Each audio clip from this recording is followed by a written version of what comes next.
நாற்பெரும் அத்தியாயங்களுடைய அந்த செய்திகளை நாம் பரிமாறிக்கொண்டு வருகிறோம். அதனுடைய 4வது வரலாறாக கஹ்ஃப் அத்தியாயத்தினுடைய வரலாற்றில் தில் கர்னைன் மன்னர் சார்ந்த வரலாறுகளை அல்லாஹ் தஆலா கஹ்ஃப் அத்தியாயத்தினுடைய 4வது வரலாறாக குறிப்பிட்டு காட்டுகிறார். தில் கர்னைன் என்கின்ற ஒரு மன்னர் நாம் கஹ்ஃப் அத்தியாயத்தினுடைய வரலாற்றில் முதல் நாளுடைய உரையில் இந்த கஹ்ஃப் அத்தியாயம் இறக்கப்பட்டதனுடைய பின்னணியை பேசும் பொழுது யூதர்கள் நபி ஸல்லல்லாஹு அலைஹி வஸல்லம் அவர்களை பற்றி சில கேள்விகள் எழுப்பச் சொன்ன அந்த செய்தியை செவியுற்றோம். ஒரு 3 கேள்விகளை நீங்கள் பெருமானாரிடத்திலே முஹம்மது ஸல்லல்லாஹு அலைஹி வஸல்லம் அவர்களிடத்திலே எழுப்புங்கள் என்று 3 கேள்விகளை சொல்லி அனுப்பினார்கள். அதிலே ஒரு கேள்வி, கிழக்கிற்கும் மேற்கிற்குமான ஒரு பயணத்தை மேற்கொண்ட ஒரு நீண்ட நெடிய பயணத்தை செய்த மன்னரை பற்றிய செய்தியை நீங்கள் யாரிடத்திலே கேளுங்கள், முஹம்மது ஸல்லல்லாஹு அலைஹி வஸல்லம் அவர்களிடத்திலே கேளுங்கள் என்று சொன்ன அந்த செய்தியின் அடிப்படையில் அதற்கான பதிலாக அல்லாஹ் தஆலா இந்த அத்தியாயத்தில் 4வது வரலாறாக தில் கர்னைன் மன்னருடைய வரலாற்றை குறிப்பிட்டு காட்டுகிறார். தில் கர்னைன் மன்னர் என்பவர் ஒரு நீண்ட நெடிய பயணத்திற்கு சொந்தக்காரர். அந்த பயணத்தின் வழியாக பல்வேறு செய்திகளை இந்த சமூகத்திற்கு அல்லாஹ் நிறுத்தினான். எல்லாவற்றையும் விட மேலாக உலக அழிவு நாளுடைய ஒரு அடையாளத்தை இந்த மன்னருடைய அந்த பயணத்தின் வழியாக அல்லாஹ் தஆலா திருமறை குர்ஆனிலே பதிவு செய்திருக்கிறார் என்கிற செய்திகள் எல்லாம் தொடர்ச்சியாக வருகிறது. தில் கர்னைன் என்றால் 2 கொம்புக்காரர் என்று பொருள். தில் கர்ன் என்றால் கொம்பு, தில் கர்னைன் என்றால் 2 கொம்புடையவர் என்று பொருள். ஏன் இந்த பெயர் வந்தது? அதற்கான காரணம் என்ன என்றால் பல்வேறு கருத்துக்கள் பரிமாறப்படுகிறது. முதலாவது கருத்து, ரோம் பாரசீகத்தினுடைய மன்னராக இவர் இருந்தார். ரோமும் பாரசீகமும் மிகப்பெரிய சாம்ராஜ்யம். அந்த 2 சாம்ராஜ்யங்களுடைய மன்னராக இவர் இருந்தார் என்கிற அடிப்படையில் 2 கொம்புடையவர் என்கிற பெயர் வந்தது. ஆனால் அவருடைய இயற்பெயர் என்பது இஸ்கந்தர் என்பது அவருடைய இயற்பெயர். இஸ்கந்தர் என்பது அவருடைய இயற்பெயர். துல்கர்னைன் இஸ்கந்தர் என்று சேர்த்து அவர்கள் அழைக்கப்படுகிறார்கள். சிலர் இப்படியும் சொல்கிறார்கள், அவருடைய தலையில் 2 கொம்பு போன்ற வடிவம் இருந்தது, அதனால் அவர் தில் கர்னைன் என்று அழைக்கப்பட்டதாகவும் அவருடைய தோற்றமே எப்படி இருந்தது என்பதாகவும் சொல்கிறார்கள். சிலர் இப்படி கருத்து சொல்கிறார்கள், சூரியன் உதயமாகும் இடங்களையும் அஸ்தமிக்கும் இடங்களையும் சென்றடைந்த காரணத்தினால், மஷ்ரிக் மக்ரிப் என்று சொல்லக்கூடிய சூரியன் உதயமாகக்கூடிய இடத்திற்கும் தில் கர்னைன் சென்றார்கள், அஸ்தமிக்கக்கூடிய இடம் வரைக்கும் அந்த எல்லை வரைக்கும் சென்றதால் தில் கர்னைன் என்கிற பெயர் வந்ததாக இப்படியான பல்வேறு தகவல்கள் அவருடைய பெயர் விஷயத்திலே இருக்கிறது. அப்போ தில் கர்னைன் மன்னருடைய அந்த பயணம் குறித்து அல்லாஹ் தஆலா 4வது வரலாறாக கஹ்ஃப் அத்தியாயத்தில் 83வது வசனத்திலிருந்து இப்படி தொடங்கி பேசுகிறான். தில் கர்னைன், நபியே உங்களிடத்தில் அவர்கள் தில் கர்னைன் மன்னரை பற்றி கேட்கிறார்கள் அப்படின்னு சொல்லி அவர்களுக்கு அந்த வரலாறை நீங்கள் எடுத்து சொல்லுங்கள் என்கிற செய்தியை தொடர்ச்சியாக அல்லாஹ் தஆலா சொல்லி காட்டுகிறான். அந்த மன்னர் எப்படிப்பட்ட பயணங்களை மேற்கொண்டார் என்று. இமாம் தஃசீர் தபரி ரஹ்மத்துல்லாஹி அலைஹி அவர்கள் துல் கர்னைன் என்கிற மன்னர், துல் கர்னைன் இஸ்கந்தர் என்கிற அந்த மன்னர் யார் என்பது குறித்து பல்வேறு கருத்துக்கள் உள்ளதாக இமாம் தபரி ரஹ்மத்துல்லாஹி அலைஹி அவர்கள் சொல்கிறார்கள். ஆனா ஒரு கருத்து மட்டும் தெளிவானது, கிபியில் வாழ்ந்த நபர் கிடையாது, கிமுவில் வாழ்ந்த நபர் தான். அதாவது கிறிஸ்துவ பிறப்புக்கு பின்னால், ஈசா அலைஹிஸ்ஸலாம் அவருடைய பிறப்பிற்கு பின்னால் உள்ள மன்னர் கிடையாது. கண்டிப்பாக எல்லோரும் ஏகோபித்த கருத்தின் அடிப்படையில் கிமுல இருந்த ஒரு மன்னர் தான், கிமுவில் வாழ்ந்தவர். அப்ப கிமுவில் வாழ்ந்த மன்னர் என்பதிலே யாருக்கும் மாற்று கருத்து கிடையாது. அதற்கான ஒரு ஆதாரம் என்ன அப்படின்னு சொன்னா, யூதர்கள் சொல்லி அனுப்பினாங்க. யார்கிட்ட? அந்த மக்காவாசிகள்கிட்ட இந்த கேள்வியை நீங்க எழுப்புங்கள்னு சொல்லி யூதர்கள் சொல்லி அனுப்பினார்கள்.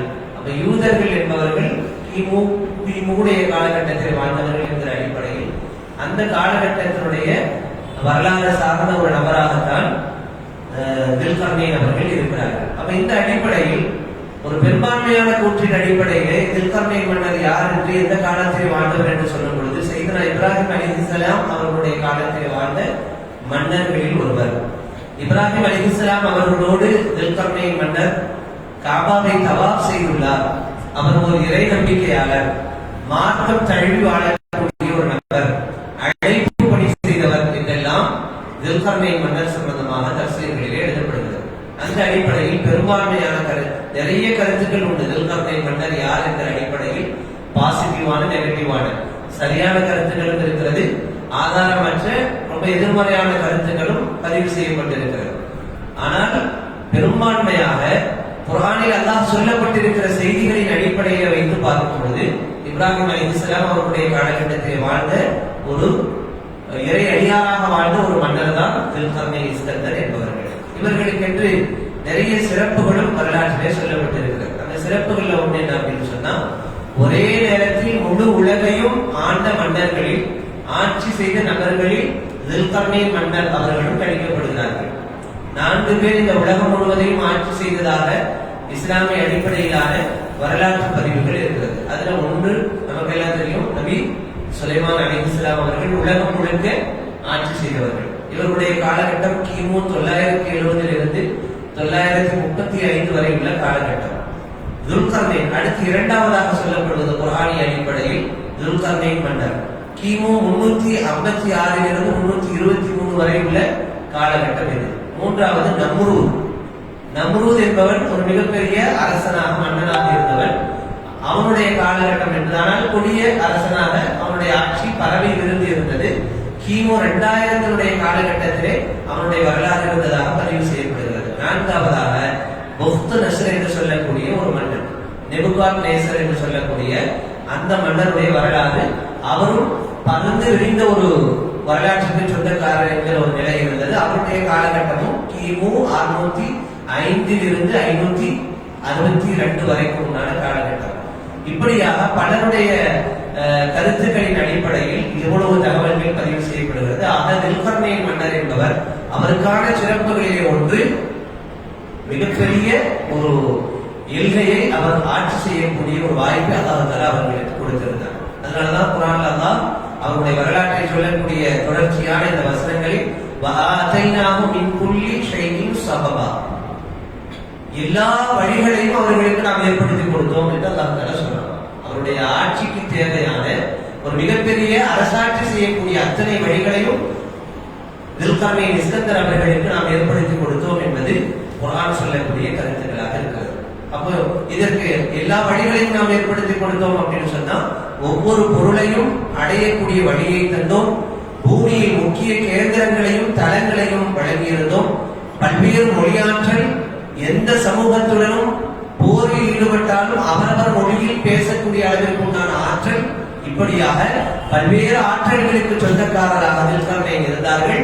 அந்த எல்லா வாய்ப்புகளையும் அந்த மன்னருக்கு நாம் கொடுத்திருந்தோம் என்று அல்லாஹ் குறிப்பிடக்கூடிய வசனங்கள் எல்லாம் இந்த அத்தியாயத்தினுடைய தொடர் வசனங்களிலே நாம் பார்க்கிறோம்.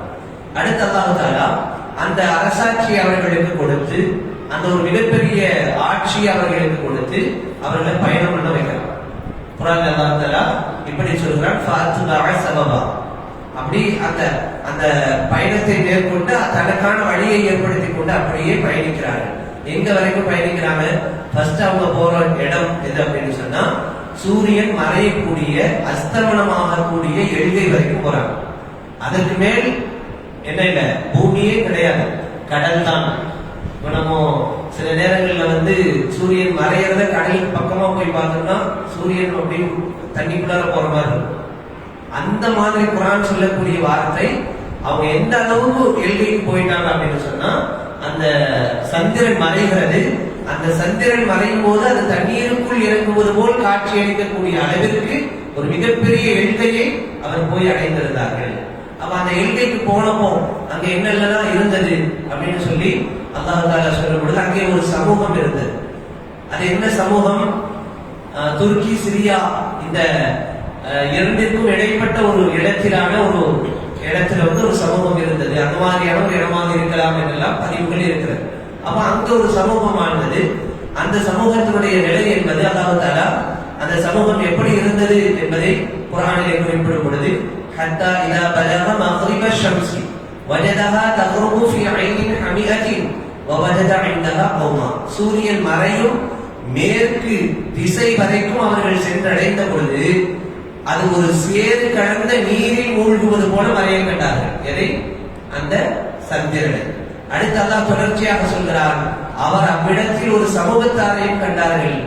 துல்கர்னைனே, நீர் இவர்களை தண்டித்து வேதனை செய்யலாம் அல்லது அவர்களுக்கு அழகிய நன்மை செய்யலாம் என்று நாம் கூறினோம் என்று அல்லாஹ் தஆலா சொல்றார். அப்ப அந்த மக்கள் சில பேர் வந்து நேரான வழியில இருந்தாங்க, சில பேர் வழி தவறி இருந்தாங்க. அல்லாஹ் அவர்களுக்கு கொடுத்திருந்த அந்த ஆட்சி அதிகாரத்தை, யாருக்கு? துல்கர்னை மன்னருக்கு கொடுத்திருந்த ஆட்சி அதிகாரத்தை வைத்து நீங்க அந்த மக்களை தண்டிக்கவும் செய்யலாம், அவர்களுக்கு நன்மையும் செய்யலாம். அந்த மாதிரியான ஒரு வாய்ப்பை உங்களுக்கு நாம் கொடுத்திருக்கிறோம். அந்த மக்கள் அப்படித்தான் இருந்தாங்க. சில பேர் வழி தவறி போன ஒரு நிலை இருந்தது. அந்த வழி தவறி போன நபர்களை நெறிப்படுத்த நீங்க முயற்சிப்பீங்க, அதுலயும் அவங்க சரியாகல அப்படின்னு சொன்னா அவர்களுக்கு நீங்க உரிய தண்டனையை கொடுக்கலாம். அதற்கான ஒரு பவர் உங்களுக்கு என்ன செய்யுது இருக்கு. ஆனால் யாரெல்லாம் நன்மை செய்யறாங்களோ அவர்களுக்கு நீங்களும் நன்மை செய்து அவர்களை ஆதரிக்கக்கூடிய நபராகவும் நீங்க இருக்கலாம்னு சொல்லி அல்லாஹ் தஆலா அப்படியான மக்கள் வாழக்கூடிய ஒரு பகுதிக்கு, அது மேற்கு, அதாவது சூரியன் மறையக்கூடிய அந்த எழுகை, அது வரைக்கும் அல்லாஹ் தஆலா பயணம் பண்ண வச்சாங்க. இது ஒரு இடம். அப்ப அங்கிருந்து பயணத்தை முடிச்சுட்டு மறுபடியும் மறுபடியும் தன்னுடைய பயணத்தை இப்படியான ஒரு சில அரசாட்சியினுடைய வெளிப்பாடுகளை எல்லாம் காண்பிச்சுட்டு மறுபடியும் இங்க எங்க போறாரு? அப்படியே நேர எதிர் திசைக்கு போறாங்க. எங்க போறாங்க? சூரியன் உதயமாகக்கூடிய எல்லை, அதாவது ஒரு கோடியிலிருந்து மறுகோடி வரைக்கும். அப்ப சூரியன் உதயமாகக்கூடிய அந்த எல்கை அளவிற்கு அவங்க போறாங்க. அது எந்த மாதிரி இருந்தது? குர்ஆன் அதனை வர்ணிக்கிறது. ثم أتبع سببا حتى إذا بلغ مطلع الشمس وجدها تطلع على قوم لم نجعل لهم من دونها سترا. அவன் சூரியன் உதயமாகும் கிழக்கு திசையை அடைந்த பொழுது அது ஒரு சமூகத்தாரின் மீது உதயமாகி அவர்கள் வெளியில் இருப்பதை கண்டார். அதனை விட்டு காத்துக் கொள்ளும் எந்த தடுப்பையும் அவர்களுக்கு நாம் ஏற்படுத்தவில்லை. அங்க வாழ்ந்த மக்கள் எப்படி இருந்தாங்கன்னா, அங்க எந்த தடுப்புமே கிடையாது, எந்த மரங்களும் கிடையாது, ஒரு வெட்டை வெளி மாதிரி. சூரியன் அங்கிருந்துதான் உதயமாகும். அந்த சூரியனுடைய உதயமாகக்கூடிய நேரத்துல தங்களை தற்காத்துக் கொள்றதுக்கு பூமிக்குள்ளார குகை மாதிரியான இடங்களுக்கு போயிடுவாங்க, தங்களை தற்காத்துக்குவாங்க. அந்த சூரிய வெப்பம் குறையும் போகும்போது வெளியில வருவாங்க. இப்படியான ஒரு தலம் அது. அங்க ஒரு சமூகம் இப்படி வாழ்ந்துட்டு இருந்தாங்க. அந்த மக்கள் வாழக்கூடிய இடத்திற்கு யார் போனாங்க? துல்கர்னை மன்னர் போனாங்க. அப்ப இது மேற்கு திசை என்றால் இது கிழக்கு திசை, சூரியன் உதயமாகக்கூடிய திசை வரைக்கும் போனாங்க. அங்க போய் என்ன செஞ்சாங்க? அந்த மக்கள் அவங்களுடைய நிலை எப்படி இருந்தது? ஒன்றுமே அவங்க எந்த விதமான அறிவும் இல்லாமல் வாழக்கூடிய ஒரு நிலை. அவங்களுடைய நிலை வந்து இப்படித்தான் இருக்கணும்னு இல்லை, எந்த வசதி வாய்ப்புகளும் இல்லாத ஒரு நிலை. அந்த மக்களிடத்திலே அவர்கள் சென்றார்கள். இந்த மக்களை அவங்க கொஞ்சம் பார்த்தாங்க. அவங்கள்ட்ட வந்து எப்படி நடந்து கொண்டார்கள் என்பதை குர்ஆன் பதிவு செய்யும் போது தஃசீர்கள் எழுதுறாங்க. கட்டிடங்கள் அற்ற ஓர் நிலப்பரப்பாக அது இருந்தது. அங்க இருந்த அந்த மக்கள் வந்து ஆது கூட்டத்தாருடைய சந்ததிகளாக சமூகமாக இருக்கலாம் என்ற வரலாற்று தகவல்கள் பதிவு செய்யப்படுது. மரங்கள் அற்ற ஒரு நிலப்பரப்பாக இருந்தது. இப்படி எல்லாம் இருந்த அந்த மக்களை போய் சந்திச்சு அவர்களோடு கொஞ்ச காலம் இருக்கக்கூடிய ஒரு சூழ்நிலை அங்க இருந்தது, துல்கர்னை மன்னர்கிட்ட இருந்தது. இது இரண்டாவது இடம். மூன்றாவது, அப்படி மறுபடியும் பயணம் பண்ணி வந்து ஒரு இரு மலைகளுக்கு இடையிலான ஒரு பள்ளத்தாக்கு மாதிரியான இடத்திற்கு யார் வரலாம்? துல்கர்னை மன்னர் வரலாம். இதுதான் மூன்றாவது இடம். ஹத்தா இதா பலக பைன சத்தைனி வஜத மின் தூனிஹிமா கௌமன் லா யகாதுன யஃகஹூன கௌலா. இரு மலைகளுக்கு இடையில் இருந்த ஒரு இடத்தை அவர் அடைந்த பொழுது, ரெண்டு மலை இருக்கு, அந்த மலைக்கு நடுவுல ஒரு பள்ளத்தாக்கு இருக்கு. அந்த இடத்துக்கு வந்து சேர்றாங்க. அங்க ஒரு சமூகத்தாரை பார்க்கிறார்கள். அந்த சமூகத்தார் அவர்கள் பேசக்கூடிய அந்த பேச்சை விளங்கிக்க முடியாத ஒரு பேச்சு. அடுத்தவங்க சொன்னாலும் விளங்க முடியாது, அவர்கள் பேசக்கூடிய பேச்சை என்ன செய்ய முடியாது, விளங்க முடியாது. காரணம் என்னன்னா, அவ்வளவு மக்கள் இல்லாத ஒரு பகுதியில ஒதுக்கி வாழக்கூடிய ஒரு மனித சமூகம். அதனால மக்களோட தொடர்பு இல்லாதனால அவங்களுக்கு எந்த மொழி பேசுறது, எந்த மாதிரியா பேசுறதுங்கிற ஒரு சரியான வடிவமைப்பே இல்லாமல் அவர்களுடைய பேச்சுகள் இருந்தது. குர்ஆன் அல்லாஹ் சொல்றான், லா யகாதுன யஃகஹூன கௌலா, அவர்கள் எந்த சொல்லையும் விளங்கிக் கொள்பவர்களாக இல்லை. இவங்க எதை பேசினாலும் அவங்களுக்கு புரியாது, ஏன்னா பாஷையோட அவங்களுக்கு எந்த தொடர்பும் இல்லை. அப்படியான ஒரு மக்கள் அந்த இரு மலைகளுக்கு இடையில் இருந்தார்கள். அப்ப அந்த மக்கள் தான் ஒரு ரிக்வெஸ்ட் வைக்கிறாங்க. என்ன ரிக்வெஸ்ட் வைக்கிறாங்க? தாலு, அந்த மக்கள் சொல்கிறார்கள், யாதல் கர்மை, துல்கர்மை மன்னரே, இன்ன யஜூஜ வ மஜூஜ முஃப்ஸிதூன ஃபில் அர்தி, இந்த பூமியிலே யஜூஜ் மஜூஜ் என்ற கூட்டத்தார் இங்க பக்கத்துல வசிச்சிட்டு இருக்கிறாங்க. இவங்க எங்களுக்கு நிறைய குழப்பங்களை ஏற்படுத்துகிறார்கள். யஜூஜ் மஜூஜுடைய கூட்டத்தார் எங்களுக்கு நிறைய குழப்பங்களை ஏற்படுத்துகிறார்கள். அந்த அவர்களுடைய குழப்பங்களில் இருந்து எங்களை பாதுகாக்கும் விதத்தில் ஃபஹல் நஜஅலு லக சர்ஜன் அலா அன் தஜஅல பைனனா வ பைனஹும் சத்தா, எங்களுக்கும் அவர்களுக்கும் மத்தியிலே ஒரு தடுப்பு சுவரை நீங்கள் எழுப்பி கொடுங்கள். அதற்கு ஏதாவது நாங்க கூலி கொடுக்கணும், நாங்க என்ன செஞ்சோம், எங்களுடைய பொருளாதாரத்தை நாங்க கொடுக்கிறோம், எங்களுக்கு ஒரு தடுப்பை ஏற்படுத்தி கொடுங்கள். அந்த தடுப்பு எதற்காக?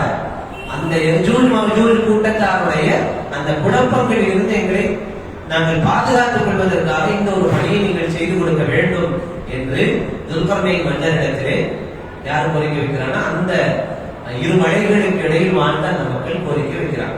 அப்ப இங்கதான் யஜூஜ் மஜூஜ் கூட்டத்தாரை பற்றின பதிவு இங்க வருது. இந்த வசனத்தில் அல்லாஹ் தஆலா அதை குறிப்பிடுகிறார். யஜூஜ் மஜூஜ் கூட்டத்தார் யாரு என்றால் அவர்கள் மனிதர்கள் என்பதிலே எந்த மாற்று கருத்தும் இல்லை. அவர்கள் மனிதர்கள் தான். ஆனால் மனிதர்களிலே அதிக குழப்பத்தை ஏற்படுத்தக்கூடிய நபர்களாக இந்த பூமியிலே வாழ்ந்து கொண்டிருந்தவர்கள். அவங்களதான் அவங்க இருக்கக்கூடிய பகுதிக்கு தான் யார் போறாங்க? துல்கர்னைன் மன்னர் மூன்றாவதாக போறாங்க. அப்ப அங்க அந்த குழப்பத்திற்கு ஆட்பட்டு குழப்பத்தில் பாதிக்கப்பட்ட நபர்கள் அந்த இரண்டு மலைகளுக்கு மத்தியில் இருக்கிறாங்க. அவங்க தான் கோரிக்கை வைக்கிறாங்க, என்னது, எங்களுக்கு இவங்களுடைய குழப்பத்திலிருந்து எங்களை தற்காத்துக் கொள்வதற்கு ஒரு தடுப்பு சுவரை ஏற்படுத்துங்க, தடுப்பு சுவரை ஏற்படுத்தி எங்களை காப்பாத்துங்கன்னு சொல்றாங்கன்னா, அந்த யஜூஜ் மஜூஜ் கூட்டத்தார் எவ்வளவு பெரிய குழப்பத்தை அந்த மக்களுக்கு ஏற்படுத்தி கொடுத்திருப்பாங்க. இந்த பக்கமே அவங்க வராத மாதிரி ஒரு தடுப்பு சுவரை எங்களுக்கு ஏற்படுத்தி கொடுங்கள். தஃசீரில் எழுதுகிறார்கள், இந்த யஜூஜ் மஜூஜ் கூட்டத்தார் யாராக இருக்கலாம் என்று சொல்லும் பொழுது, நூஹ் நபியினுடைய புதல்வர்கள் 3 பேர் இருந்தார்கள். அந்த 3 பேரிலே ஒரு நபர் அரபியர்களுடைய தந்தையாக கருதப்பட்டார், சாம் இவருடைய பெயர். இரண்டாவது சூடானியர்களுடைய தந்தையாக கருதப்பட்டவர் ஆம். மூன்றாவது துருக்கியர்களுடைய தந்தையாக கருதப்பட்டவர் யாபிஸ் என்பவர். அப்ப யஜூஜ் மஜூஜ் இந்த கூட்டத்தார் யார் அப்படின்னு தஃசீர்ல பதிவு செய்யும் பொழுது, யாபிஸினுடைய வழித்தோன்றர்களாக தான் யார் இருந்தா, யஜூஜ் மஜூஜ் கூட்டத்தார்கள் இருந்தார்கள். இவர்கள் மனிதர்கள் தான் என்பதில் மாற்று கருத்து கிடையாது. துருக்கர்கள் அப்படின்னு ஒரு வார்த்தை இவர்களுக்கு புழக்கத்துல வந்தது. துர்க் அப்படின்னு சொன்னா அரபில துர்க் அப்படிங்கிறது கைவிடப்பட்டவர்கள். தரக்க அப்படின்னு சொன்னா கைவிட்டவன், கைவிட்டான் அப்படின்னு அர்த்தம். அப்ப துர்க் அப்படிங்கிறது கைவிடப்பட்டவர்கள். எதனால் எப்படி கைவிடப்பட்டவர்கள்? தடுப்பு சுவரை ஏற்படுத்தி அந்த தடுப்புக்கு அப்பால் யாரோட தொடர்பும் இல்லாமல் ஒரு தனிமையிலே கைவிடப்பட்டவர்கள் அப்படிங்கிற அடிப்படையில இவங்களுக்கு என்ன பேரும் இருக்கு? துர்க்கர்கள் அப்படிங்கிற பேரும் இருக்கு, தஃசீர்கள்ல பதிவு செய்யப்படும். ஆக இந்த யஜூஜ் மஜூஜ் கூட்டத்தார் என்பவர்கள் மனிதர்கள் தான். ஆனால் மனிதர்களாக இருந்தாலும் எல்லை மீறி குழப்பத்திலும் ஒரு குருட்டுத்தனமான துணிச்சலையும் வெளிப்படுத்தக்கூடிய நபர்களாகத்தான் இந்த யஜூஜ் மஜூஜ் கூட்டத்தார் இருந்தார்கள். அப்ப அவங்களுடைய குழப்பத்திலிருந்து எங்களை நீங்கள் பாதுகாத்து தர வேண்டும், எங்களை பாதுகாக்க வேண்டும், அதற்கு இப்படியான ஒரு நடவடிக்கை நீங்க செய்யணும்னு சொல்லி துல்கர்னைன் மன்னரிடத்தில் அந்த மக்கள் ரிக்வெஸ்ட் வைக்கிறாங்க. அப்போ துல்கர்னைன் மன்னர் சொல்றாங்க, எனக்கு எந்த கூலியும் வேண்டாம், நீங்க கேட்கறத நான் செய்து கொடுக்கிறேன், ஆனா எனக்கு எந்த கூலியும் வேண்டாம். எனக்கு உண்டான அந்தஸ்தை எனக்கு என்ன செய்யணுங்கிறதை யார் செஞ்சிருக்கிறார்? ரப்ப எனக்கு செய்திருக்கிறான். எனக்கான ஆட்சி அதிகாரத்தை கொடுத்திருக்கிறான். என்னை அல்லாஹ் கண்ணியப்படுத்தி வைத்திருக்கிறான். நீங்கள் கொடுக்கக்கூடிய அந்த விஷயத்தை நான் எதிர்பார்த்து இருக்க வேண்டிய அவசியம் இல்லை. அல்லாஹ் என்னை கண்ணியப்படுத்தி இருக்கிறார். ஆனால்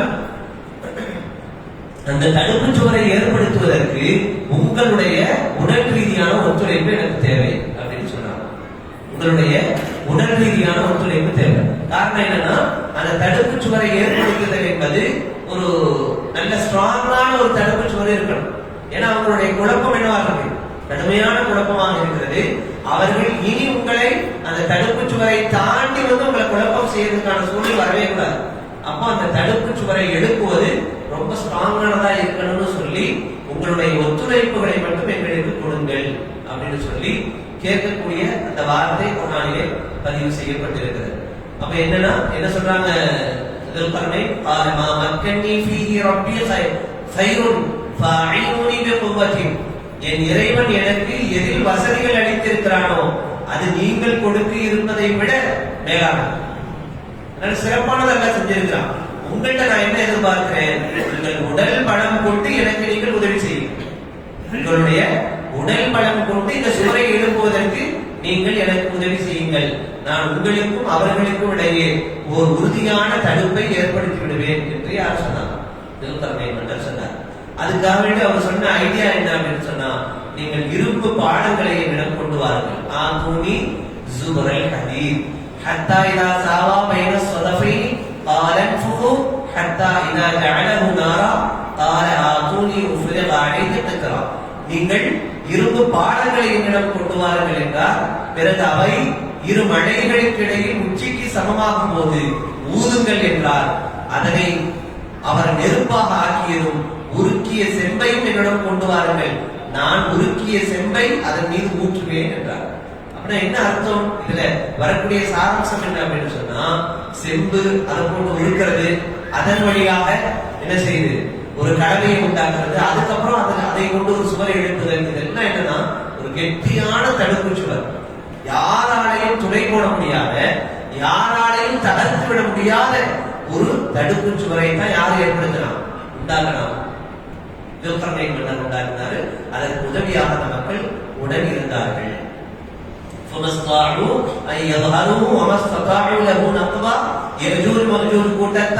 அதன் மீது ஏறவும் சக்தி பெறவில்லை, அதில் துவாரமிடவும் அவர்கள் சக்தி பெறவில்லை. ஏறவும் முடியல, அதுல துளையிடவும் அவர்களால் சக்தி பெற முடியவில்லை. அவ்வளவு ஸ்ட்ராங்கான ஒரு சுவற்றை அவங்க எழுப்பினாங்க.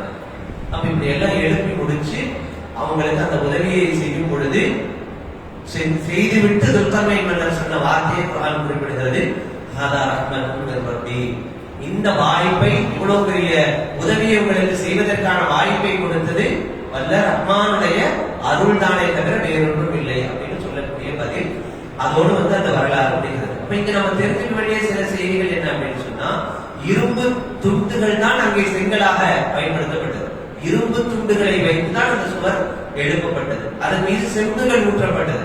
அப்ப ரொம்ப ஸ்ட்ராங்கான ஒரு சுவரை அங்கே எழுப்பப்பட்டது. அந்த சுவருடைய விவரங்கள் சொல்லப்படும் பொழுது, அப்பாசியாக்களுடைய ஹலீஃபாக்கள் ஒரு நபர் தம்முடைய நாட்டினுடைய முக்கிய பிரமுகர்களை எல்லாம் தேர்ந்தெடுத்து அந்த சுவர் இருக்கக்கூடிய இடத்திற்கு பயணம் பண்ணி, நீங்க போய் அந்த சுவரை பார்த்துக்குவாங்க, அந்த சுவர் எப்படி எழுப்பப்பட்டிருக்கு அப்படின்னு பார்த்துக்குவாங்கிற ஒரு வரலாற்று நிகழ்வு இருந்ததாக தஸ்ஸீரில் செய்யறாங்க, எழுதுறாங்க. அப்படி போறாங்க. அந்த குழு எவ்வளவு காலம் போய் பார்த்துட்டு வர்றதுக்கு எவ்வளவு காலம் ஆகுதுன்னா, ஏறத்தாழ 2 ஆண்டுகளுக்கு மேலாக இந்த பயணம் அவர்களுக்கு நீடித்தது. எதற்காக வேண்டியே போறாங்க, இந்த சுவர் எப்படி எழுப்பப்பட்டிருக்குன்னு பார்க்கறதுக்கு வேண்டியே அவர்கள் போகிறார்கள். இதை சொல்லும் போது அந்த சுவர் எங்கே இருந்தது என்பது சம்பந்தமாக எல்லாம் நிறைய கருத்து வேறுபாடுகள் இருக்கு. அந்த சுவர் எங்கே அமைந்திருக்கிறது என்கிற செய்திகள் எல்லாம். ஆக இப்படியாக சுவர் என்பது ஒரு மிகப்பெரிய அளவிலான ஒரு அடையாளமாக தப்சீரில் எழுதும்போது துர்கிஸ்தானுடைய பகுதியில் தான் அந்த சுவர் அமைந்திருக்கிறது என்றெல்லாம் அடிக்குறிப்புகளில் எழுதுறாங்க. அப்போ ஒரு மிக பிரம்மாண்டமான ஒரு கியாமத் நாளுடைய ஒரு அடையாளமாக கருதப்படுகிற அளவிற்கு கியாமத் நாளுடைய அடையாளங்களோடு தொடர்பு படக்கூடிய ஒரு வரலாற்று நிகழ்வாக துல்கர்னைன் மன்னருடைய இந்த முயற்சியும் அந்த சுவரும் அது சார்ந்திருக்கிற யஜூஜ் மஜூஜுடைய வரலாறுகள் எல்லாம் அமைந்திருந்தது அப்படிங்கிறது தான் இந்த கத்ஃப் அத்தியாயத்தினுடைய 4வது வரலாற்றினுடைய ஒரு சாராம்சமாக இருக்கிறது. அப்ப கடைசியாக துல்கர்னைன் மன்னர் சொன்ன வார்த்தை ஹாதா ரஹ்மத்தும் மிர் ரப்பி, இது என்னுடைய ரப்பின் அருளில் இருந்துதான் இதை நான் செய்தேன். ஃபைதா ஜாஅ வஅது ரப்பி, தான் ரொம்ப முக்கியமான செய்தி. ஃபைதா ஜாஅ வஅது ரப்பி ஜஅலஹு தக்கா, வகான வஅது ரப்பி ஹக்கா. அப்போ கியாமத் நாள் என்பதும் அல்லாஹ் வாக்களித்த அந்த நாள் வரும் பொழுது அந்த அவ்வளவு ஸ்ட்ராங்கான அந்த சுவர் துகள் துகளாக போகும். அவ்வளவு ஸ்ட்ராங்கா இருக்கக்கூடிய துளையிட முடியாது, அந்த சுவர்ல ஏறியும் கூட வர முடியாது, அவ்வளவு ஸ்ட்ராங்கான ஒரு சுவர் அது. ஆனால் அல்லாஹ் வாக்களித்த அந்த நாள் வரும் பொழுது அந்த சுவர் துகள் துகளாக போய்விடும். துகள் துகளா போனா யாரும் வந்துருவாங்க. அப்ப யஜூஜ் மஅஜூஜ் என்பவர்கள் கியாமத் நாளுடைய அடையாளங்களில் பெரும் அடையாளங்களில் உள்ள ஒரு அடையாளம் தான் யஜூஜ் மஅஜூஜ்னுடைய வருகை என்பது. அப்ப ஒவ்வொரு பெரும் அடையாளங்கள் ஒவ்வொன்றாக நிகழும். அப்படி அடுத்தடுத்த வரிசையில உள்ள ஒரு அடையாளங்களில் உள்ளதுதான் யஜூஜ் மஅஜூஜ்னுடைய வருகை. அந்த யஜூஜ் மஅஜூஜ் அந்த தூள் தூளாக ஆக்கப்பட்டதற்கு பின்னால் அவர்களுடைய வருகை இருக்கும். அது கியாமத் நாளுடைய அடையாளமாக இருக்கும். அவர்கள் அனைவரும் பெருமானார் ஸல்லல்லாஹு அலைஹி வஸல்லம் அவர்களுடைய ஹதீஸின் அடிப்படையில் அவர்கள் அத்தனை பேரும் நரகவாசிகள். யஜூஜ் மஅஜூஜ் வாசிகள் அத்தனை பேரும் அவர்கள் நரகவாசிகள். ஏன் நரகவாசிகள்? அவர்கள் அதிக எண்ணிக்கையில் இருப்பார்கள். அலையலையாக அவர்கள் வருவார்கள். மக்களிடத்தில் மிக பெரும் குழப்பங்களை ஏற்படுத்துவார்கள். மக்களுடைய செல்வங்களை சீரழிப்பார்கள். மக்களுக்கு நிறைய நெருக்கடிகளை கொடுப்பார்கள். அப்படிப்பட்ட குணாதிசயம் படைத்த மனிதர்களாக ஒரு மிகப்பெரிய எண்ணிக்கையில் இருக்கக்கூடிய மனிதர்களாக அவர்கள் இருப்பார்கள். அதனால் அவர்கள் நரகத்திற்குரியவர்கள் என்று ரசூலுல்லாஹி ஸல்லல்லாஹு அலைஹி வஸல்லம் அவர்கள் அடையாளப்படுத்தினார்கள். இது கியாமத் நாளுடைய அடையாளமாகவும் பெருமானார் ஸல்லல்லாஹு அலைஹி வஸல்லம் அவர்கள் உணர்த்தினார்கள். ஆக இப்படியாக கஹஃப் அத்தியாயத்தில் 4 வரலாறுகள், அதிலே 4வது வரலாறு அதுல் கர்னி மன்னருடைய வரலாறு அமைந்திருப்பதை நாம் பார்க்கிறோம். இந்த வரலாற்றிலிருந்து நமக்கு கிடைக்கிற படிப்பினைகள் என்ன? இந்த வரலாறு என்ன பாடங்களை நமக்கு கொடுக்கிறது என்றால், அன்பானவர்களை 8 வகையான செய்திகளை பாடங்களாக நாம் பகிர்ந்து கொள்ள முடிகிறது துல்கர்னை மன்னருடைய வரலாற்றிலிருந்து. முதலாவது, அல்லாஹ் தான் நாடியவர்களுக்கு தனது ஆட்சி அதிகாரத்தை வழங்குகிறார். தான் யாரை நாடுறானோ அவர்களுக்கு ஆட்சி அதிகாரத்தை கொடுக்கிறார். எப்படியான ஆட்சி அதிகாரம்? நினைத்து பார்க்க முடியாத ஆட்சி அதிகாரத்தை கொடுக்கிறார். ஒரு இறையடியாராக இருந்த ஒரு நபருக்கு அல்லாஹ் தஆலா ஒரு மிகப்பெரிய கிழக்கு மேற்கு எங்கு வரைக்கும் செல்லுமோ அங்கு வரைக்கும் அல்லாஹ் தஆலா ஆட்சி அதிகாரத்தை கொடுக்கிறார். வஆதைனாஹு மின் குல்லி ஷைஇன் சபபா. அல்லாஹ் நாடிய விதத்தில் அவருக்கு ஆட்சி அதிகாரத்தை கொடுத்ததாக குர்ஆன் பறைசாற்றுகிறது. அப்போ ஆட்சி அதிகாரம் என்பது அல்லாஹ் நாடிய விதத்தில் தான். குர்ஆன்ல கூட நம்ம பிரபலியமான ஒரு வசனத்தை அடிக்கடி நாம் செவியுறுவது, குல்லாஹும்ம மாலிகல் முல்கி துக்தில் முல்க மன் தஷா. அல்லாஹ் ஆட்சி அதிகாரத்தை தான் நாடியவர்களுக்கு கொடுக்கிறார். வ தன்ஸிஉல் முல்க மிம்மன் தஷா. தான் நாடியவரிடத்திலிருந்து அந்த ஆட்சி அதிகாரத்தை விடுதவும் செய்கிறார். வ துஇஸ்ஸு மன் தஷா வ துஸில்லு மன் தஷா. அல்லாஹ் கொடுக்கக்கூடிய அந்த அதிகாரங்கள், அந்த கண்ணியங்களை வைத்து ஒருவரை மேலேயும் உயர்த்துகிறான், கண்ணியப்படுத்தவும் செய்யறான். வ துஸில்லு மன் தஷா. சில பேரை ஒன்றுமில்லாமையும் ஆக்கிறான். இன்னல்லாஹ அலா குல்லி ஷைஇன் கதீர். அல்லாஹ் எல்லா செயல்களின் மீதும் பேராற்றல் உடையவர். அப்ப எல்லாம் அல்லாஹ்வுடைய கரத்தில் உள்ளது. அப்படியான ஒரு ஆட்சி அதிகாரம் தான் துல்கர்னைன் மன்னருக்கு வழங்கப்பட்டது. இது முதலாவது செய்தி. இரண்டாவது, ஆட்சி அதிகாரம் அப்படிங்கிறது ஒரு பவர். அந்த பவர் இருக்கணும். இன்னைக்கு அந்த பவர் நல்லவர்கள்ட்ட இல்லாததுனாலதான் ஏராளமான குழப்பங்கள். மனிதர்களுக்கு மத்தியிலே இருக்கக்கூடிய அந்த குழப்பங்களை தடுத்து நிறுத்துவதற்கு ஆட்சி அதிகாரம் ரொம்ப முக்கியம். அதனாலதான் ஃபர்ஸ்ட் இடத்துக்கு போனப்போ அல்லாஹ் அவங்களுக்கு சொன்னது, அல்லாஹ் யாருக்கு துல்கர்னைன் மன்னருக்கு அறிவுறுத்துறது, அந்த மக்களை நீங்க பாருங்க, சில பேர் தப்பு பண்றாங்க, சில பேர் நல்ல விதமா இருக்கிறாங்க, நல்லவங்களை ஆதரிங்க, தப்பு பண்றவங்களுக்கு நீங்க தண்டனை கொடுங்க, கடுமையான தண்டனை கூட கொடுங்க, அதற்கான ரைட்ஸ் உங்களுக்கு இருக்கு. அப்ப ஆட்சி அதிகாரம் என்பது ஒரு மிகப்பெரிய பவர். அது எந்த அளவிற்கு இருக்கிறதோ அந்த அளவிற்கு குழப்பங்களை நம்மால் தடுத்து நிறுத்த முடியும். துல்கர்னைன் மன்னர் இவ்வளவு பெரிய தடுப்பு சுவரை யஜூஜ் மஅஜூஜுடைய குழப்பங்களிலிருந்து தற்காத்துக் கொள்வதற்காக இவ்வளவு பெரிய ஏற்பாடு பண்றதுக்கு பின்னால அவர்களிடம் இருந்தது என்னது? ஆட்சி அதிகாரம். இந்த ஆட்சி அதிகாரம் என்பது மிக முக்கியமானது. அதனாலதான் இன்னைக்கு நம்ம முஸ்லிம் சமூகத்துல அரசியல் சார்ந்த விழிப்புணர்வு ரொம்ப அதிகம் தேவை. இன்னைக்கு இந்தியாவுடைய ஆட்சி அதிகாரத்துல யார் வரணும்? முஸ்லிம்கள் வரணும். நீதத்திற்கு சார்ந்து வரக்கூடிய நபர்கள் முஸ்லிம்கள் தான். அதற்கான வரலாறுகள் நம்மகிட்ட நிறைய இருக்கு, முன்மாதிரிகள் இருக்கு. அதனால அந்த இடத்துல நீதம் செலுத்தக்கூடிய இடத்துல நாம உட்கார பொழுது மக்கள் அத்தனை பேருக்கும் நம்மளால என்ன செய்ய முடியும்? நீதம் கொடுக்க முடியும். இன்னைக்கு அந்த இடத்துல எல்லாம் அநீதவான்கள் இருக்கிறதுனாலதான் நீதம்ங்கிற அந்த வார்த்தை ஒரு துளி கூட இல்லாத ஒரு தேசமாக நம்முடைய தேசம் செஞ்சது. மாறிவிடும். அப்போ அரசியல் அதிகாரம், ஆட்சி அதிகாரம் என்பது மிகப்பெரிய அது ஒரு சக்தி. அதனை அடையும் பொழுது குழப்பங்களில் இருந்து மக்களை பாதுகாக்க முடியும். இரண்டாவது செய்தி. மூன்றாவதாக நமக்கு கிடைக்கிற பாடம் என்ன அப்படின்னு சொன்னா, ஆட்சி அதிகாரம் என்பது இறைவனுடைய ஒருவேளை கிடைச்சிருச்சு. அல்லாஹ் இந்தியாவுடைய சூழலிலேயே முஸ்லிம்களுக்கு ஒரு நல்ல பிரதிநிதித்துவத்தை கொடுக்குறான்னு வச்சாலும் அங்க என்ன வந்துடக்கூடாது, பெருமை வந்து விடக்கூடாது. அந்த அதிகாரத்தை துஷ்பிரயோகம் செய்யக்கூடிய மனோநிலை வரக்கூடாது. எவ்வளவு பெரிய ஸ்தானத்தில் அல்லாஹ் நம்மை கொண்டு போய் வைத்திருந்தாலும் நம்முடைய எண்ணம் இது அல்லாஹ்வால் எனக்கு வழங்கப்பட்ட ஒரு ரஹ்மத், ஒரு அருள் அப்படிங்கிற எண்ணம் இருக்கணும். உலகையே ஆட்சி செய்யக்கூடிய அந்த நேரத்திலும் கூட துல்கர்னைன் மன்னருடைய வாயிலிருந்து வெளியான வார்த்தை ஹாதா ரஹ்மத்தும் மிர் ரப்பி, இது என் ரப்பு கொடுத்த அருள் தான் என்று சொல்லக்கூடிய அந்த நிலை இருந்தது மாதிரி நமக்கு எவ்வளவு பெரிய பவர் இருந்தாலும் கூட யாரும் மறந்துவிடக்கூடாது, அல்லாஹ்வை மறந்துவிடக் கூடாது என்கிற மூன்றாவது ஒரு பாடத்தை அல்லாஹ் தஆலா இதன் மூலம் கொடுக்கிறார். நான்காவதாக ஃபஅத்பஅ சபபா அப்படின்னு அடுத்தடுத்து ஒரு 3 இடத்துல அல்லாஹ் தஆலா சொல்றார். அல்லாஹ் அவர்களுக்கு காண்பித்து கொடுத்த வழியை நோக்கி போயிட்டே இருந்தாங்க. அப்ப வழங்கப்பட்டதை சரியா பயன்படுத்தணும் அப்படிங்கிற செய்தி இதுல இருக்கு.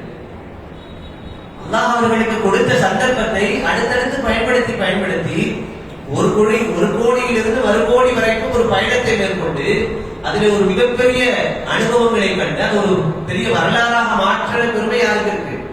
துல்கர்னைன் மன்னருக்கு இருக்கிறது. அப்ப என்னன்னா, வாய்ப்புகள் கிடைக்கும் பொழுது அதை சரியாக பயன்படுத்த வேண்டும். இன்றைக்கு முஸ்லிம்கள் அதை பயன்படுத்தி இருக்கிறோமா அப்படிங்கறத கேள்வி. நான்காவது பாடம் என்ன, அல்லாஹ் நமக்கு நிறைய வழங்கி இருக்கிறான். இப்போதைக்கு ஆட்சி அதிகாரம் மட்டும் நமக்கு வழங்கலன்னு வச்சுக்குவோம். அது அல்லாத எத்தனையோ இருக்கு, எத்தனையோ வழங்கல் இருக்கு, எத்தனையோ சக்திகள் இருக்கு. அப்ப ஃபாத்திபாவை சபபா என்ன சொல்லுது நம்ம அறிவோமா, உங்களுக்கு அல்லாஹ் காண்பித்து தந்த வழிகளை வைத்து நீங்கள் முன்னேறி சென்று கொண்டே இருங்கள். நாம இங்க முன்னேறி போறோம். ஒவ்வொருத்தரும் நம்ம பரிசோதித்து பார்த்தோம்னா மேல மேல போயிட்டே இருக்கணும், அடுத்தடுத்து போயிட்டே இருக்கணும். கல்வியா அதில் அடுத்தடுத்த ஸ்டேஜுக்கு போகணும், பொருளாதாரமா அடுத்தடுத்த ஸ்டேஜுக்கு போகணும், கட்டமைப்புகளை அடுத்தடுத்த ஸ்டேஜ் நோக்கி போகணும். இஸ்லாத்தினுடைய எல்லா விஷயங்கள்லையும் தனி மனிதர்களில் தொடங்கி சமூகம் வரைக்கும் அடுத்தடுத்த கட்டங்களை நோக்கி நகர்ந்து போகணும். அல்லாஹ் நமக்கு கொடுத்திருக்கிற எல்லா விஷயத்தையும் அந்த முன்னேற்றமான நகர்வுகளுக்கு பயன்படுத்த வேண்டும் என்கிற அற்புதமான ஒரு செய்தியை இந்த மன்னருடைய வரலாற்றிலிருந்து அல்லாஹ் தஆலா நமக்கு படித்துக் கொடுக்கிறார். இது நான்காவது பாடம். ஐந்தாவது பாடம் என்ன அப்படின்னு சொன்னா, நீதமான கண்டிப்பான ஆட்சி முறை என்பது வேண்டும். அதனாலதான் அல்லாஹ் தஆலா அந்த இடத்துக்கு நீங்க போனீங்கன்னா கொஞ்சம் கண்டிப்பா இருங்க, நீதமாவும் இருக்கு. கண்டிப்புங்கிற பேர்ல எல்லாத்தையும் அடக்கி அளவும் கூடாது. யார் சரியோ அவர்களை ஆதரித்து, யார் சரியில்லையோ அவர்களுக்கு கண்டிப்பை காட்டி அவர்களுக்கு தண்டனை வழங்கணும்னா வழங்கணும். அப்ப எல்லா இடங்கள்லையும் ஒரு அழகான கட்டமைப்பு உருவாகும் அப்படின்னு சொன்னா கண்டிப்பும் இருக்கணும், கரிசனமும் இருக்கணும். இப்படியான ஒரு ஆட்சி முறை மஹல்லாவுடைய நிர்வாகம், ஆட்சியில் அல்ல, ஒரு நிர்வாக முறைகளிலையும் அன்பு கலந்த கண்டிப்பு எல்லாம் இருக்கணும். நல்லவர்களை ஊக்கப்படுத்தி மேல கொண்டுட்டு வரணும். யாரு இடைஞ்சலா இருக்கிறாங்களோ, தவறு செய்யக்கூடியவங்களா இருக்கிறாங்களோ அவங்க எல்லாத்துக்கும் தண்டனை செய்யணும் இருக்கணும். இந்த தண்டனைங்கிறது எங்க இல்லையோ அங்க எல்லாம் என்னதான் வரும், பிரச்சனைகள் தான் வரும். ஆக்ஷன் இருக்கணும். எங்கெல்லாம் நடவடிக்கைகள் எடுக்கப்படலையோ, காலங்காலமாக தீர்க்கப்படாத எத்தனையோ பிரச்சனைகள் சின்ன கட்டமைப்புல இருந்து பெரிய கட்டமைப்பு வரைக்கும் இருக்கிறது. அது உள்ளூர் நிர்வாகத்தில் இருந்து தொடங்கி தேசம் தழுவிய அந்த நிர்வாக அமைப்பு வரைக்கும் பல பிரச்சனைகள் தீர்க்கப்படாமலேயே இருக்கிறது என்றால் அதுக்கு என்ன காரணம்? நடவடிக்கைகளே கிடையாது. நடவடிக்கைகள் இருக்க வேண்டும். தவறு செய்பவர்களை மாற்றி வைக்கணும் அல்லது தண்டனை கொடுக்கணும், நல்லவர்களை ஊக்கப்படுத்தி மேலே கொண்டு வந்து கொண்டே இருக்க வேண்டும் அப்படிங்கிற ஒரு செய்தியையும் அல்லாஹ் தஆலா இந்த வரலாற்றிலிருந்து கொடுக்கிறார். ஆறாவது மிக முக்கியமான ஒரு பாடம் என்ன அப்படின்னு சொன்னா, குழப்பங்கள் என்பது தடுத்து நிறுத்தப்பட வேண்டும். குழப்பங்கள் எங்கெல்லாம் பார்க்கிறோமோ அதை கண்டும் காணாமல் செய்யக்கூடாது, போகக்கூடாது. ஒரு சத்திய விசுவாசியை பொறுத்தளவில் எங்கெல்லாம் குழப்பங்கள் நடக்கிறதோ அந்த நடக்கக்கூடிய குழப்பங்களை தடுப்பதற்கு, இல்லாமல் ஆக்குவதற்கு தன்னாலான முயற்சிகளை செய்ய வேண்டும் என்கிற பாடம் துல்கர்னைன் மன்னருடைய வரலாற்றில் இருக்கிறது. பேசாம போயிருக்கலாமா இல்லையா? அந்த மக்கள்கிட்ட பயணம் பண்ணிட்டு அப்படியே போயிருக்கலாம். எனக்கு இந்த குழப்பத்தில் இருந்து எங்களை தற்காத்து கொடுங்கள்னு சொன்னதுக்கு பின்னால ஒரு பெரிய வேலை செஞ்சாங்க. கடினமான ஒரு வேலையை செய்து அந்த குழப்பத்திலிருந்து அந்த மக்களை காப்பாற்றினார்கள். அப்ப இந்த செய்தி நமக்கு என்ன சொல்றது, எங்கெல்லாம் குழப்பம் வருதோ அங்க அங்கெல்லாம் அது தடுத்து நிறுத்தப்பட வேண்டும். அதை கண்டும் காணாமலும் இருக்கக்கூடாது. இது 6வது பாடம். 7வது பாடம் என்ன அப்படின்னு சொன்னா, நல்ல ஆட்சிக்கு மக்கள் உதவி புரிய வேண்டும். துல்கர்னை மன்னர் ஒரு நல்ல முயற்சி எடுத்தாரு. அந்த முயற்சிக்கு யார் சப்போர்ட்டா இருந்தாங்க? அந்த மக்கள் உறுதுணையாக இருந்தாங்க. தன்னுடைய உடல் உழைப்பை கொடுத்தாங்க. இன்னைக்கு நமக்கு அதுவும் தேவைதான். இங்க எவ்வளவு பெரிய வேலைகள் இருக்கு. சில இடங்கள்ல பொறுப்பாளர்கள் அதை செய்வதற்கு தயாராக இருக்கிற ஒரு சூழல் இருக்கும். ஆனா உடல் ரீதியான உழைக்கக்கூடிய மக்கள் என்னவா இருப்பாங்க? குறைவா இருப்பாங்க. இங்க பொருளாதாரம் நிறைய இடங்கள்ல பொருளாதாரம் பிரச்சனையா இருக்கும். அந்த நேரத்தில் பொருளாதாரத்தை கொண்டு சப்போர்ட் பண்ணும். ஆனா பல இடங்கள்ல என்ன பிரச்சனை வருதுன்னா, வேலை செய்யறதுக்கு இல்லை, ஆட்கள் கிடையாது. உடல் ரீதியான உழைப்பை கொடுப்பதற்கு ஆட்கள் மிக மிக குறைவு. உள்ள நபர்களே தான் இருக்கிறார்கள். அப்ப அந்த எண்ணிக்கை அதிகமாக வேண்டும். அப்படியான ஒரு சூழல்கள் வரும்பொழுது அவரவர்களிடத்தில் என்ன இருக்கிறதோ அதை கொடுக்க வேண்டும். கல்வி சார்ந்த அனுபவம் உள்ளவர்கள் கல்வியை கொடுப்பதற்கு ஏதோ நான் தயார், நீங்க என்ன பயன்படுத்துகிறேன், நான் என்ன செய்யணும். உடல் உழைப்பை கொடுப்பதற்கு மட்டும்தான் ஒருத்தர் தகுதி இருக்குன்னா தயார், பொருளாதாரத்தை கொடுப்பதற்குனா தயார். இப்படி சஹாபாக்கள் அத்தனை பேரும் அப்படிதான் கொடுத்தாங்க. ஒவ்வொருத்தர் எல்லாருக்கும் தயார் தான். ஆனால் மிகைத்து இருந்த ஒரு சூழல் இருந்தது. உஸ்மான் ரலியல்லாஹு அன்ஹு அவர்களிடத்திலே செல்வம் இருந்தது. உஸ்மான் ரலியல்லாஹு அன்ஹு எப்போதெல்லாம் முஸ்லிம் சமூகத்துக்கு தேவையோ அப்போதெல்லாம் தன்னுடைய செல்வத்தை வாரி கொடுத்தாங்க. கிணற்றை வாங்கி வகுப்பு செஞ்சாங்க. நிறைய தகவல்கள் இருக்கு.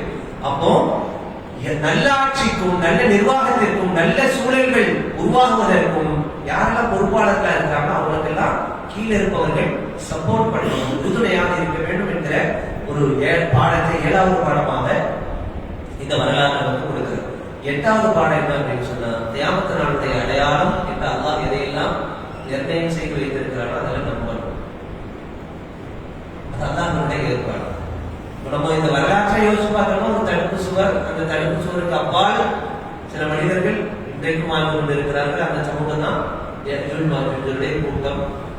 அது கியாமத்துடைய நெருக்கத்திலே அந்த சுவர் தூள் தூளாக்கப்பட்டதற்கு பின்னால் அந்த கூட்டம் வரும். இந்த தகவலை பரிபூர்ணமாக நம்பிக்கை கொள்ள வேண்டும். இந்த கியாமத்துடைய அடையாளங்களை கொண்டு இப்படியான நம்பிக்கை என்று பெருமானாரால் எதெல்லாம் போதிக்கப்பட்டிருக்கிறதோ, இஸ்லாத்தில் எதெல்லாம் போதிக்கப்பட்டிருக்கிறதோ அவற்றையெல்லாம் நம்பிக்கை கொள்ள வேண்டும் என்கிற செய்தியும் இந்த வரலாற்றிலிருந்து நமக்கு கிடைக்கப்பெறுகிற செய்தி. அப்ப இதோட ஏறத்தாழ இந்த வசனங்கள் இதோட முடியுதுன்னா, இந்த வரலாறு 98 வசனங்களோடு இந்த வரலாறு நிறைவு பெறுகிறது. கஹ்ஃப் அத்தியாயத்தில் மொத்தம் எத்தனை வசனங்கள்? எத்தனை வசனங்கள்? 110 வசனங்கள். இந்த 110 வசனங்கள்ல மீதம் 12 வசனங்கள். இந்த 12 வசனங்கள் அல்லாஹ் தஆலா என்ன சொல்றான்? 99 முதல் 101 வரைக்கும் மறுமையினுடைய நிலைகளை பற்றி அல்லாஹ் தஆலா பேசுறான். 102 முதல் 106 வரைக்கும் நரகவாசிகளுடைய நிலைகளை பற்றி அல்லாஹ் தஆலா பேசுகிறான். 107 108 இந்த 2 வசனங்களில் அல்லாஹ் சுவனவாசிகளை பற்றி பேசுகிறான். 109வது வசனத்தில் குர்ஆனுடைய மகத்துவத்தை அல்லாஹ் தஆலா புரிய வைக்கிறான். 110வது வசனத்தில் ஏகத்துவத்தினுடைய செய்தியை சொல்லி அல்லாஹ் இந்த அத்தியாயத்தை நிறைவு செய்கிறார். இதுல கடைசி 2 வசனங்கள் ரொம்ப முக்கியமானது. அந்த 2 வசனம் என்ன? ஒன்று கடைசி வசனம் ஏகத்துவம். குல் இன்னமா அன பஷரும் மிஸ்லுக்கும் யூஹா இலைய அன்னமா இலாஹுக்கும் இலாஹும் வாஹித் ஃபமன் கான யர்ஜூ லிகா ரப்பிஹி ஃபல்யஅமல் அமலன் ஸாலிஹா வலா யுஷ்ரிக் பிஇபாதத்தி ரப்பிஹி அஹதா. இது கடைசி வசனம். அதுக்கு முன்னால உள்ள வசனம் குர்ஆன் சம்பந்தப்பட்ட வசனம். நாம குர்ஆனோடு இணைந்திருக்கிற ஒரு காலகட்டத்தில் நம்ம இருக்கிறோம். சொல்ல போனா குர்ஆன் இறக்கப்பட்ட நாட்கள், இந்த குர்ஆன் எவ்வளவு மகத்துவமானது என்பதை சொல்வதற்கான வசனங்கள்ல 2 வசனத்தை நம்ம குர்ஆன்ல மொத்த குர்ஆன்ல 2 வசனத்தை எடுக்கலாம். குர்ஆன் எவ்வளவு மகத்துவமானது, குர்ஆனுக்குள் எவ்வளவு பொக்கிஷங்கள் இருக்கிறது என்பதை விளங்கிக் கொள்வதற்கு இந்த ஒரு வசனம், அதாவது கஹ்ஃப் அத்தியாயத்தினுடைய 109வது இறைவசனம். அந்த 109வது இறைவசனத்தில் அல்லாஹ் தஆலா என்ன சொல்றான்?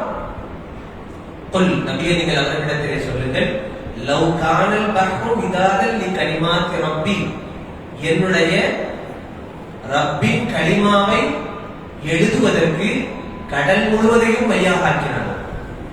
லவ் கானல் பஹ்ரு மிதாதன் லிகலிமாத்தி ரப்பி, என் ரப்பின் கலிமாக்களை வார்த்தைகளை எழுதுவதற்கு கடல் முழுவதையும் மையாக ஆக்கினாலும் லனஃபிதல் பஹ்ரு கத்ர அன் தன்ஃபத கலிமாத்து ரப்பி, என்னுடைய ரப்பின் வார்த்தைகளை எழுதி முடிப்பதற்கு முன்னால் கடல் நீர் தீர்ந்து போகுமே தவிர ரப்பின் வார்த்தைகள் தீர்ந்து போகாது. அல்லாஹ்வுடைய கலாமினுடைய வார்த்தைகள், அவருடைய கருத்துக்கள் தீர்ந்து போகாது. வலவு ஜின்னா மிமித்லிஹி மததா, இதுபோல் இன்னொரு கடலை நீங்கள் கொண்டு வந்தாலும் சரிதான் என்று அல்லாஹ் தஆலா அந்த குர்ஆனுடைய வல்லமை எவ்வளவு. இப்ப நம்ம பேசுறதெல்லாம் சும்மா அப்படியே ஒரு டச் பண்ணிட்டு எதையும் நம்ம வாசிக்கவும் இல்லை, பகிர்ந்து கொண்ட செய்திகளும் ஆக சொற்பமானது.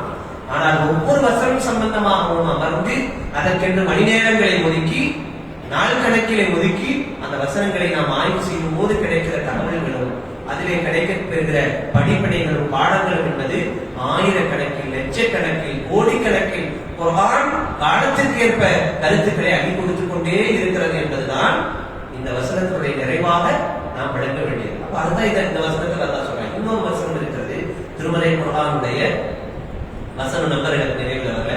அல்லாஹ் இப்படி சொல்வான், அதாவது 7 சபாத்து அபுகர், 7 கடல் அந்த அது மையாக இருக்கிறது. எல்லா மரங்களும் எழுதுகோள்களாக பயன்படுகிறது. எல்லா மரங்களும் எழுதுகோள்களாக ஆக்கப்பட்டு அந்த 7 கடல்களுடைய அந்த நீர் மையாக ஆக்கப்பட்டாலும் அல்லாஹ்வுடைய வார்த்தைகள், அல்லாஹ்வுடைய கருத்துக்கள் தீர்ந்து போகாது என்று மற்றொரு வசனத்தில் அல்லாஹ் தஆலா குர்ஆனுடைய மேன்மையை சொல்லி காட்டுகிறார். இந்த 2 தகவல்களும் இந்த குர்ஆனுடைய தஃசீருடைய தொடர் உரைகள் அல்லது வகுப்புகளை அறிந்து கொள்ளக்கூடிய நமக்கு மிகப்பெரிய ஒரு செய்தியாக நாம் இதை எடுத்துக்கொள்ள வேண்டும். திருமறை இறங்கிய ஒரு காலகட்டம் இது. கடைசி 10 தினங்கள் மிக முக்கியமானது. குறிப்பாக எழுத்துடைய இரவிலே நாம் குர்ஆனை இறக்கி வைத்தோம் என்று அல்லாஹ் சொல்கிறார். அதை கடைசி 10 தினங்களில் குறிப்பாக ஒற்றைப்படையான இரவுகளில் நீங்கள் தேடிக்கொள்ளுங்கள் என்பது பெருமானார் ஸல்லல்லாஹு அலைஹி வஸல்லம் அவர்களுடைய நபிமொழி. அதனால குர்ஆனோடு இணைந்திருக்கிற அந்த பேற்றை நம்ம எப்போதும் பெறணும். தினந்தோறும் அதற்கென்று நேரங்கள் ஒதுக்கணும். என்ன சொல்ல போனா நம்ம ஒரு டார்கெட் வச்சுட்டு வீட்டுல குர்ஆன் மஜ்லிஸ் என்று இல்லந்தோறும் குர்ஆன் மஜ்லிஸ் உருவாக்கப்படும். நீங்க நான் ஏற்கனவே சொன்னது மாதிரி எந்த உரைகளை நீங்கள் எவ்வளவு டாப் மோஸ்ட்ல நீங்க போய் உரைகள் கேட்டாலும் கூட குர்ஆனுடைய உரைகள், குர்ஆனுடைய ஆய்வு கூட்டங்கள், குர்ஆனுடைய ஆய்வுரைகள் இப்படி நீங்க ஒரு 10 நிமிஷம் போய் பார்த்தா அதில் ஏற்படக்கூடிய மனமாற்றமும் சிந்தனை ஓட்டங்களும் வேற எந்த அமர்வுடையும் நமக்கு கிடைக்காது. அதே போல நீங்கள் வாசிப்பதில் எத்தனை பெரிய புத்தகங்களை நீங்கள் வாசித்தாலும் குர்ஆனுடைய ஒரு வசனத்தை சிந்தனையோடு திரும்ப திரும்ப ஒரே வசனத்தை வாசித்து இது அல்லாஹ் என்ன சொல்றான்னு நீங்க முயற்சி செய்து அதனை புரிந்து கொள்வதற்கு முற்பட்டால் கிடைக்கிற அந்த சிந்தனை ஓட்டங்கள் வேறு எந்த புத்தகத்தை படித்தாலும் செய்யாது. அப்போ அவ்வளவு பெரிய ஒரு வாய்ப்பு குர்ஆனுக்கு இருக்கிறது. அதனை நம்ம உணர வேண்டிய ஒரு காலகட்டமாக இந்த புனித ரமதான் இருக்கிறது. அதிலேயும் குறிப்பாக ரமதானுடைய கடைசி 10 தினங்கள் இருக்கிறது என்பதை உங்களுக்கு நாங்கள் நினைவுபடுத்துகிறோம். ரொம்ப குறிப்பா உட்கார்ந்திருக்கிற பெரும்பான்மையான சகோதரர்கள், இஅ்திகாஃபுடைய சகோதரர்கள், பல பரிமாற்றங்கள் நம்ம பண்ணிக்கலாம். இஸ்லாம் சார்ந்து அல்லது மார்க்கம் சார்ந்து, மார்க்க சட்டங்கள் சார்ந்து நிறைய பேசலாம். ஆனால் எல்லாத்தையும் கடந்து குர்ஆனோடு நீங்கள் இணைந்திருப்பதற்கான நாட்களாக இதை நீங்கள் அமைத்துக் கொள்ள வேண்டும். தினந்தோறும் ஏதாவது ஒரு வசனம், ஏதாவது ஒரு அத்தியாயம் அதை நீங்க ஷேர் பண்ணிட்டு அதுல இருந்து கருத்துக்களை பகிர்ந்துக்கலாம். இல்லை நான் தனிப்பட்ட முறையில் உட்கார்ந்து அந்த வசனம் தான் என்னதான் சொல்றோம் அப்படின்னு சொல்லி நமக்கு கிடைக்கிற நேரங்களை எல்லாம் குர்ஆனுடைய அந்த பொருளோடு இணைந்து அதனை புரிந்து கொள்வதற்கு நாம் முயற்சித்தால் நம்முடைய மனங்களில் ஒரு மிகப்பெரிய தாக்கங்களை இந்த நாட்களில் நாம் ஏற்படுத்திக் கொள்ள முடியும் என்பதை நினைவுபடுத்தி எல்லாம் வல்ல இறைவன் குர்ஆனோடு இணைந்திருக்கிற ஒரு சமூகமாக நம் எல்லோரையும் ஆக்கி அருள் புரிவானாக. எதிர்காலத்தை அல்லாஹ் தஆலா குர்ஆனின் மூலமாக வளமாக்கி தருவானாக. நம்முடைய சந்ததிகள் அத்தனை பேரையும் குர்ஆனோடு இணைந்த சந்ததிகளாக எதிர்காலத்தில் அல்லாஹ் தஆலா உருவாக்கி குர்ஆனின் வழியாக என்னென்ன வளங்களை எல்லாம் முஸ்லிம் சமூகம் எதிர்காலத்திலே பெற வேண்டுமோ அப்படிப்பட்ட எல்லா வளங்களையும் பெறக்கூடிய நசீபை அல்லாஹ் உலகத்திலே வாழக்கூடிய முஸ்லிம் சமூகம் அத்தனை பேருக்கும் தந்த அருள் புரிவானாக என்ற பிரார்த்தனையோடு நிறைவு செய்கிறேன். வாஹிரு தஅவானா அல்ஹம்துலில்லாஹி ரப்பில் ஆலமீன். அஸ்ஸலாமு அலைக்கும்.